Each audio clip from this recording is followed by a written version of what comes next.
Sinamantala ng China Coast Guard ang pagresponde ng Philippine Coast Guard sa isang mangingisdang Pilipino na nahirapang huminga sa dagat at nasawi kalaunan. Habang nangyayari yan, lumapit ang isang barko ng China sa baybayin ng Zambales, pero matagumpay nang naitaboy ng PCG.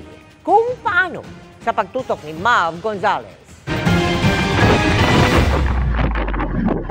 Halos hindi makalapit ang bangkang ito sa barko ng Philippine Coast Guard o PCG dahil sa lakas ng alon sa dagat na sakop ng Zambales nitong Lunes. Nakatanggap pa naman ng distress call ang PCG mula sa isang bangkang pangisda 70 nautical miles mula sa Silangin Island dahil nahihirapan daw huminga ang isa sa mga sakay ng bangka. Nagbangka na rin ang PCG medical team. Pero huli na dahil binawian na ng buhay ang kanilang sasaklolohan. Para maiuwi ang bangkay sa Subic, Zambales, ginamitan ito ng crane at isinakay sa BRP Cabra. Ayon sa PCG, wala namang kinalaman ang China Coast Guard sa pagkasawi ng mangingisda, pero hindi rin umano ito tumulong sa kabila ng paghingi ng saklolo ng mga Pilipino. Ang ginawa pa nga nila, they still shadowed the Filipino fishing boat and Coast Guard vessel, which made it very hard for the Filipino fishing boat to maneuver to get near to our Coast Guard vessel, BRP Cabra. Kahapon ng umaga, naihatid na ng BRP Cabra ang bangkay ng mangingisda sa Subic Port. Ang pagkaabala dyan ng Philippine Coast Guard, tila sinamantala pa ng China.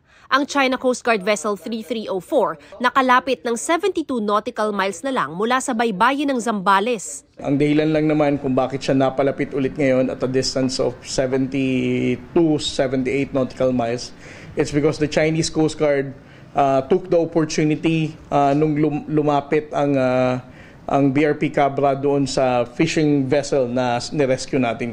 Dahil nasa Subic ang BRP Cabra, idineploy ng PCG bilang pamalit ang BRP Teresa Magbanwa. Bukod sa CCG Vessel 3304, may 3 pang China Coast Guard vessel na nadetect sa Bajo de Masinloc. This is Philippine Coast Guard vessel BRP Teresa Magbanwa, MRRB 9701. In accordance with Republic Act 12064, the Philippine Maritime Zones Act, the United Nations Convention of the Law of the Sea of which you are a signatory state, and the 2016 Arbitral Award, we are conducting maritime security operation. This is China Coast Guard vessel 3304. Please do not compromise with my sailing safety. Over. Hindi naman nagpatinag ang PCG. You are advised that you are currently sailing within the Philippine Exclusive Economic Zone, approximately 82 nautical miles west of Capones Point, Zambales, Philippines. You do not possess any legal authority to patrol within the Philippine Exclusive Economic Zone. You are directed to depart immediately. Tagumpay naman ang BRP Teresa Magbanwa. Kaninang umaga, nasa 88 nautical miles na ulit mula sa Zambales ang barko ng China. The concrete plan that the Coast Guard has is one, to make sure that our presence will push them back, papalayo mula sa Zambales, and secondly, for us to prevent them from normalizing this illegal behavior. Para sa GMA Integrated News, Mav Gonzalez, nakatutok, 24 oras.